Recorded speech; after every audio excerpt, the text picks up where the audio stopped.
Hey, welcome to the show. I'm Smiley. So my schedule has been a little hectic as of late, and I won't really have a consistent time over the next few weeks on Afghanistan TV, but all of our shows are able to be seen on our YouTube and Facebook page, and you can watch those at any time. For those of you that have been following me recently, I went to Palestine with Veterans for Peace to film a documentary. Veterans for Peace is an international group of former soldiers that are now peace advocates, social justice advocates.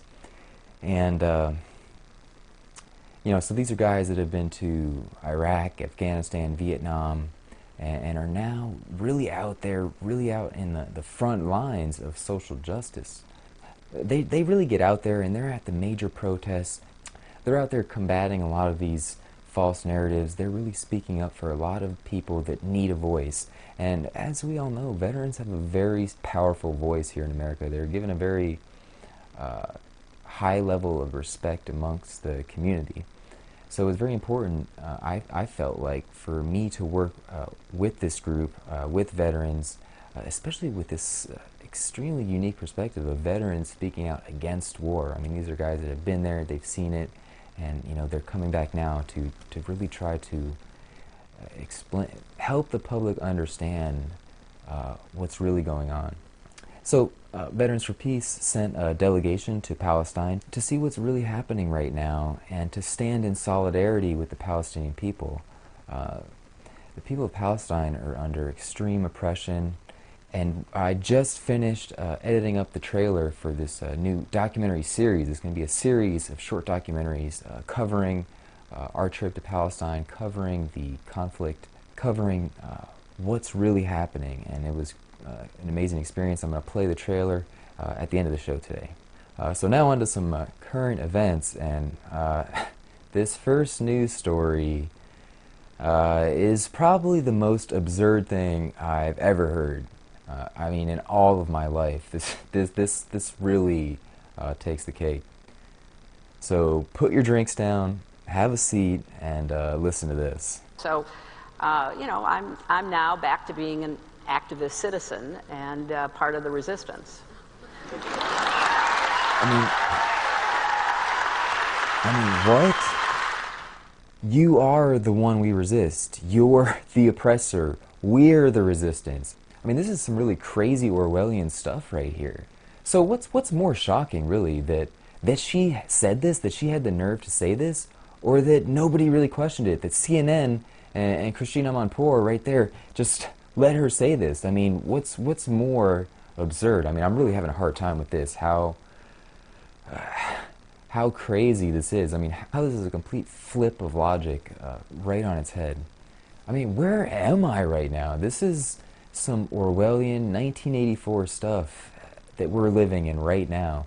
And if you remember back in my last show, I referenced this about George Orwell's 1984 fictional novel, which described this totalitarian state of this extremely oppressive government, and it's something we often refer to as, oh, well, we don't want to get there. I mean, we're going down that path to this massive oppressive state. But you know what? I think we're already there. I think we've been there. On my last show, I referenced about the Huffington Post censoring my criticisms of war, of our government. I mean, it was parallel to the Ministry of Truth, which is in this novel. Ministry of Truth is this section of government that censors, that goes through historical and current records and papers and news and censors and alters things to make the government look great. And I mean, that's exactly what we saw in the Huffington Post article. We saw a major media outlet censoring my article to diminish my criticisms of our government, to alter what I was saying about the war and trying to bring resistance to that horrific war in Afghanistan. So, should I really be so surprised that she would say that? I mean, to me, yeah, it's still really shocking. But when we think about it, I mean, this is the world we live in. This is the state where we live in, where we have our government, where we have the oppressors completely flipping logic, completely manipulating people to accept these horrible things, and they've told us that war is peace, that we're going over to these countries to give them freedom and democracy by killing them, by killing people. And now we're hearing that, that our oppressor is actually the resistance. I mean, Hillary, nah, man. You are literally a murderer. You've killed thousands and thousands of people. You are this tyrannical oppressor that we resist.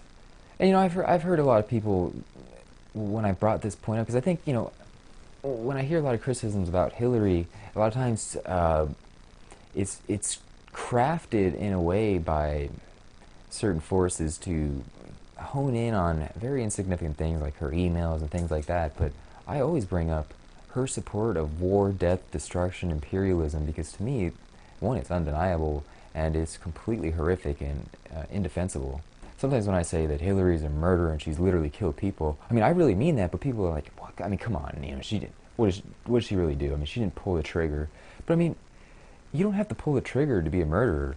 I mean, in our legal system, and I mean, just in reality itself, if you conspire to commit murder, if you contract somebody else to commit murder, if you're an accessory to murder, or if you commit a crime and a murder happens, you're a murderer. You're held legally, and I mean, you're held morally as a murderer. And that's exactly what Hillary and these people in D.C. have done and continue to do. So here we have this tyrannical ruler calling herself part of the resistance, and it gets better. It gets better. So then CNN reported that Hillary is going to launch a political organization funding resistance groups. I mean, really? This is just pure insanity. And this is something I've spoken about continuously, about how I view these pseudo-progressives, these phony social justice advocates, these fake activists as such an enormous threat, if not the biggest threat. Because if you think about it like this, you have these groups that are sucking in all of this genuine energy that we have from people, all these people that are really motivated to fight for social justice. They're getting pulled into this trap of these fake progressives, of these fake advocates, like the Democratic Party, a lot of these political organizations and groups. And I mean, if we have all of this energy being sucked over there, then that means we're literally accomplishing nothing. So it's very important for people to understand who is really out there fighting for justice, who is truly genuine. And I can't even believe it is a question anymore whether people like Hillary Clinton or Donald Trump actually care about the general public, human beings' life. So that'll lead us into our next segment about phony progressives, people that are just either deceptive or deceitful or just don't know what they're doing and are supporting the wrong things or supporting oppression that aren't truly standing up for justice. I know a lot of you out there are fans of the show The Big Bang Theory. It's a really, really popular show, sitcom. It came about as a really unique show of this nerdy cast. And one of the stars on the show, Mayim Bialik, or as she's known on the show as Amy, is a really popular character. She has over 1 million followers on Facebook. She's actually been an actress for quite a while. She's been in a number of things. And she has a pretty big fan base. And she also has a website where she has been talking about things from, you know, Hollywood and culture and also parenting. She's also a mother. She also likes to put out her opinions on politics and things happening in the world. Just recently there was an article in the New York Times where a woman, Emily Shire, wrote about being a Zionist and a feminist. She was trying to defend this idea of how one can be both a feminist and a Zionist at the same time. Even though a lot of people criticized that and said that that's contradictory. And one person that does think it's contradictory, Linda Sarsour, a well-known Palestinian-American activist, was featured in an article where she explained why these two things can't coexist. And Mayim took issue with that. She herself is a self-proclaimed progressive feminist Zionist. And this is something that's completely illogical. It's completely incompatible for one to be a progressive feminist and a Zionist at the same time. And I'll explain why that is. And I read her article, and I had to really respond to this. I saw that Mayim was visiting UCLA. She was invited there by Bruins for Israel to give a little talk about herself and her political views. So I happen to live in Los Angeles, and I decided to go down there and ask her how she can claim to be a progressive feminist and a Zionist at the same time. So for those of you that aren't too familiar with Zionism, let me just break it down for you real quick. So if you're a Zionism is the belief in having a Jewish state. So what does that mean, a Jewish state? Well, it means special privileges, rules, laws for Jewish people. I mean, and that itself is discriminatory, because if you're not a Jew, then you don't get those privileges, and that's the definition of discrimination. So we're not just talking about a country of Jews, we're talking about a country where there's specific laws and privileges set up exclusively for Jewish people. And that's what we have with the State of Israel. So if you had a country where there was no discrimination, there's equal privileges for all, equality for all, then it wouldn't be a Jewish state. It would just be a regular old state. So that's why Zionism and equality, progressivism, feminism are completely incompatible. If you're a progressive, then you believe in equality, you believe in justice, you believe in freedom. And just the same as if you're a feminist. One of the main tenets of feminism is equality, equality for women, but just plain equality. So you can't claim to be a progressive or a feminist and also a Zionist. So I asked Mayim this question. I presented, just as I presented to you, how can you be a progressive feminist? How can you believe in equality when Zionism itself entails having inequality, discrimination? And this is what she said to that. So the question was, it sounds like you're kind of hitting on two different points, which I'm happy to address. So one of the issues it sounds like you're bringing up is, how can you have a state of equity and democracy if by definition it is exclusionary? Is that correct? Right. Yeah? No, I just want to make sure I got the question right.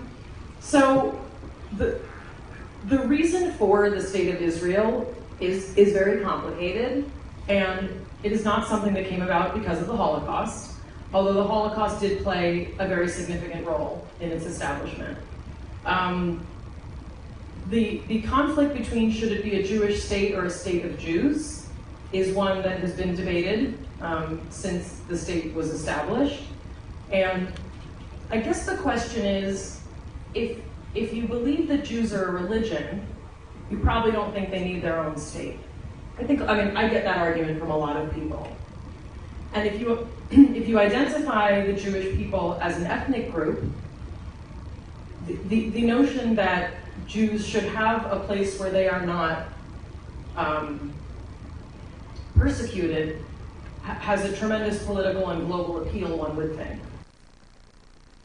So she said a lot of things that are really irrelevant. Here it doesn't matter whether we're talking about an ethnic group or religious group. We're talking about supremacy of one group over another.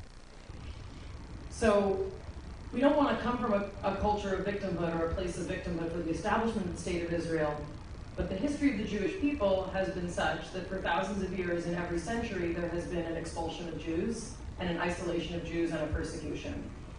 And if you don't believe, I'm not saying this is you, but if one doesn't believe that the Holocaust happened, that's obviously going to weigh very heavily on the understanding of the need of the State of Israel. But when you do have 6 million people rounded up as a global desire to eliminate the Jewish people, you do start to see more of the prominence of a need for safety for that people. And Jews were turned away from the United States and sent back on boats and ended up in Auschwitz. That's a thing that happened, in the history of the United States. But again, by definition, if you believe that Israel deserves to be protected and safe, then you believe in the principles of Zionism. Safety of people is really irrelevant to this, point that I'm making about equality and Zionism, though it is a very important thing. But here's the thing about having a safe state. That doesn't require there to be a Jewish state.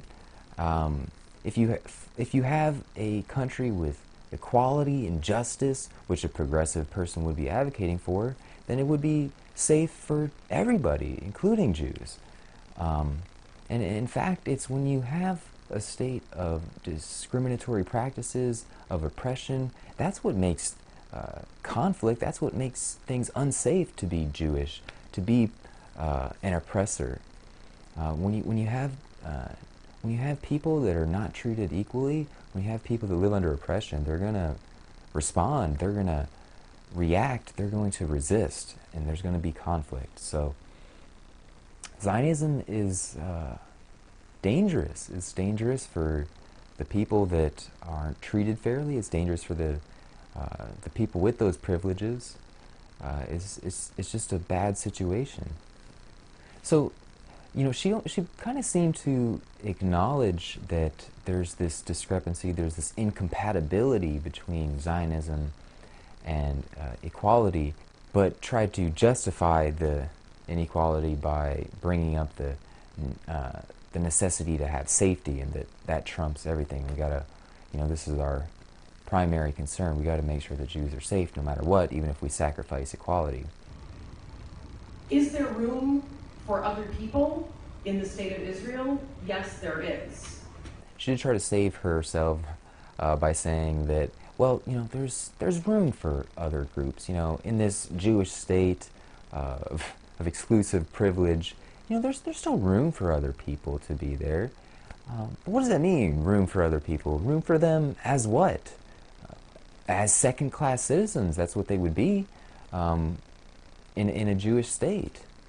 You can't portray yourself to be this very open-minded, progressive type of person that believes in freedom and justice, equality, and then adhere to a philosophy like Zionism.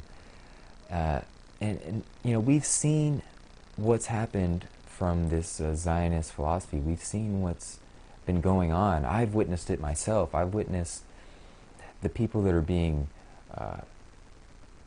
evicted from their lands that they've lived on for a long time in Israel to create this Jewish state. And when we're seeing the expansion of that Jewish state further into Palestine and the West Bank, where you're seeing these exclusively Jewish settlements that are built upon stolen land. Thousands and thousands of people have died in this conflict to create this Jewish state. We need to understand that this is dangerous. This is a dangerous philosophy. This is wrong. It's bigoted. So if you believe in freedom and equality, you can't believe in Zionism. I mean, just the narratives that are going on out there are just really disturbing. I mean, I think that Zionism is something that's pretty widely accepted and not really challenged too much, but we need to challenge that. I mean, when we look around and see all of the crazy rhetoric and narratives that are being pushed about the Israeli occupation, I mean, just recently a new congressional caucus was created by a couple of Republicans, the Israel Victory Caucus. I mean, just that in and of itself, the name is absurd. Israel Victory Caucus? I mean, one, that implies that there's this war going on. No, there's an occupation, and that's one thing that's really important to understand and to combat. Is there's this idea that there's this two-sided thing, and I always hear that a lot, like, well, there's two sides to it, yeah, but you got to look at the other side. There's no two sides. There's one side that's an aggressor, one side, Israel, that's invaded and occupied and oppressed the Palestinian people. I mean, there's no two sides. Where's the Palestinian army, the Navy, the Air Force? They don't have anything. I mean, they're at the mercy of this tyrannical state that's stealing their land, killing them, jailing them. It's just a completely horrific situation. And then to see that we have congressional members that are so deluded from reality that they think that, that they need to support Israel instead of the Palestinian people to will them to victory. I mean, what does that mean? What else has to happen? I mean, they are in control. They've already won. I don't know what, but they're in control. There's nothing to win. They've taken all the land. What else is there? And when you see the dangerous language being perpetuated, there was a press release about the caucus that says the caucus calls for a new United States approach to the Israeli-Palestinian conflict, ending the emphasis on Israel making painful concessions. What concessions? They also mentioned something about the generous concessions that Israel's had to give. They have not ceased to occupy Palestine, so I don't know what concessions they've done, but I mean, it's a pretty simple situation. Israel is occupying Palestine, and that needs to end. Okay, that's the main point. That is the issue, is this occupation of the land. These people have no freedom. So we'll be keeping an eye on this, and I encourage all of you to get engaged and educated about this issue. It's important for us to stand in solidarity with all people who are suffering. There's just so much happening around the world. There's just a lot to overcome right now. I mean, when we have one of the biggest leaders in the world, Hillary Clinton, claiming to be part of the resistance and an activist, I mean, and to not be challenged by that, by saying that, we've got a long way to go, and we've got to stand together with the few of us who are truly fighting for justice. So again, get out there, be educated, help others, speak up for what's right, whether you're speaking up for Palestinian rights or Afghan rights or American rights. It's important for us all to do our part and stand together. So that'll do it for our show today. Again, please follow me on Facebook, Instagram, Twitter, YouTube, and you can watch all of our shows on Afghanistan TV. So I'll catch you all next time. Thanks for watching.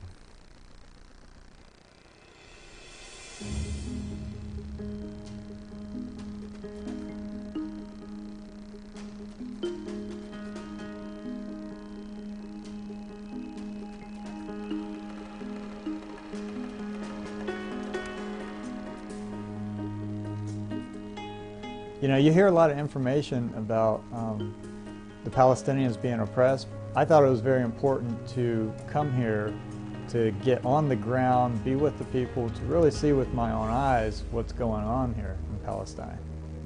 I felt it would be helpful and advantageous to have a team of U.S. veterans to come to Palestine. As you know, veterans have a special voice and a special platform to speak from. The atrocities that I supported by being in Iraq, I felt like, to give back, I wanted to come here, witness with my own eyes, and do what I can to make things right from the wrongs that I have created and been a part of. You look around, you see the walls. It's absolutely insane. You have 30-foot high walls in some places. This is like prison. How do you do this? And we saw demolished homes. How do you demolish someone's home like that? Just wantonly, all over the place. It's insane. Yeah, it's happening thousands of miles away from where I live. But it affects me. What did Martin Luther King said? Injustice anywhere to anyone is injustice everywhere. I know that myself and the other veterans that are on this trip feel an obligation as a human being, in order to stay human, is to stand on the side of justice, whatever that takes.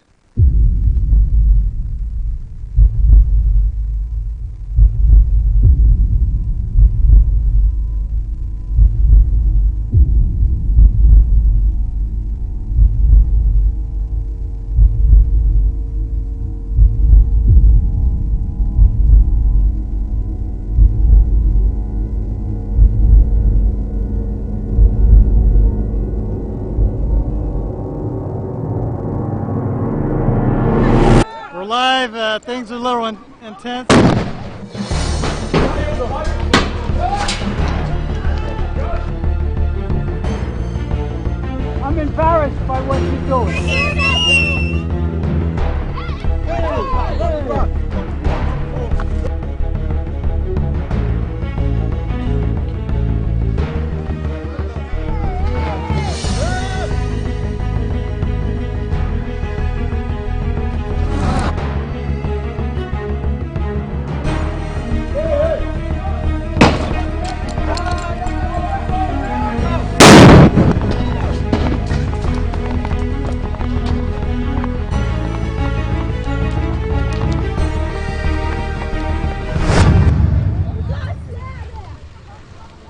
My nose still bleeding.